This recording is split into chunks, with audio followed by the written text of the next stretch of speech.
Welcome back. The Diary of Anne Frank is a book most students read for the first time in middle school, but South Carolinians can get a unique experience not many others do.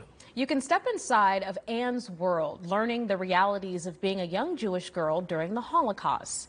This Yom HaShoah, or Holocaust Remembrance Day, our Jordan Markoff showing us how this experience gives Holocaust education a deeper meaning. Holy cow. Situated right in the heart of the University of South Carolina sits a portal to a world so vastly different from our own. Europe, 1942. Hatred, bigotry, cruelty can move fast. It can get out of hand. You have to recognize it early and you have to stop it where it is. That's the lesson folks at the Anne Frank Center at USC hope resonates with every visitor who comes through these doors. Walking through the secret annex at the Anne Frank House in Amsterdam is a powerful experience, but for many, it's unattainable. They started a traveling exhibit program, which is wonderful, but then the opportunity came to create a few partner sites around the world. That's when Doyle Stevick, an education professor at USC, knew one of those sites had to be in South Carolina. There is a partner site in Berlin, Germany, another one in Buenos Aires, Argentina. But when the opportunity came to create one here at the University of South Carolina, everybody jumped at the opportunity.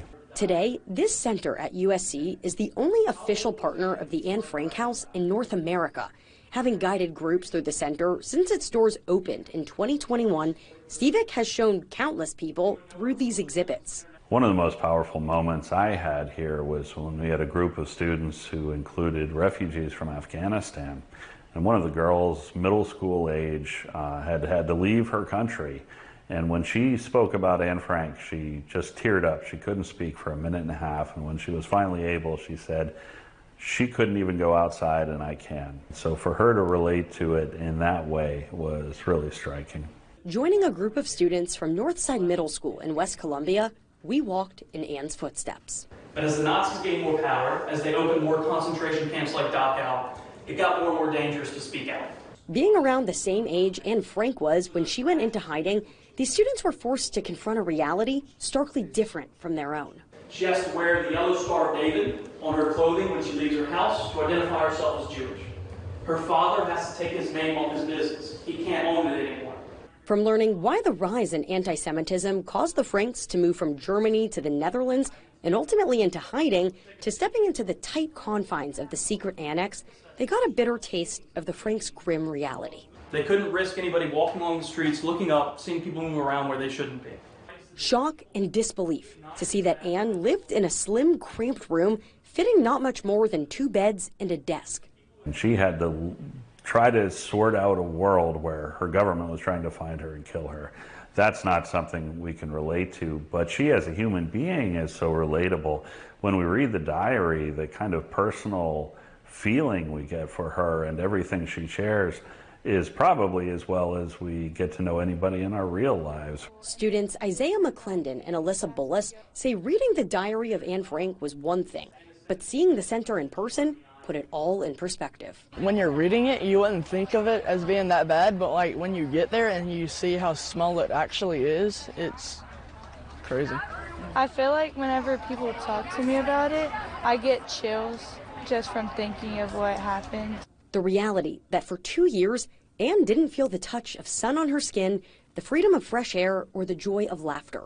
But that didn't mean a girl couldn't dream. Anne Frank often wrote in her diary about how she would look out at a chestnut tree when she was longing to be outside in the world. Well, while that tree no longer exists, some of its saplings survived. And one of those saplings made it right here to Columbia, South Carolina. And it's planted right here at the Anne Frank Center at USC. A symbol of rebirth, visitors can reflect on the life and impact of Anne Frank. In a time where anti-Semitic incidents are on the rise, her words continue to ring true decades later. One of the most frustrating things is that the anti-Semitism never seems to decrease. It will shift form, it will shift focus, it will be manifested in different ways, but it doesn't seem to go away. And that is discouraging, yet it means that we have to continue to push. And with these students paving the way, it really makes you realize how hard they had it and how lucky we are to have what we have. It seems the future is in pretty good hands. Jordan Markoff, WIS News 10. And according to the Anti-Defamation League's latest report, anti-Semitic incidents rose for the 4th consecutive year in the U.S., reaching the highest level ever recorded in the 46 years the ADL has been conducting these audits. Of course, you can see Jordan's full story on our website, WISTV.com.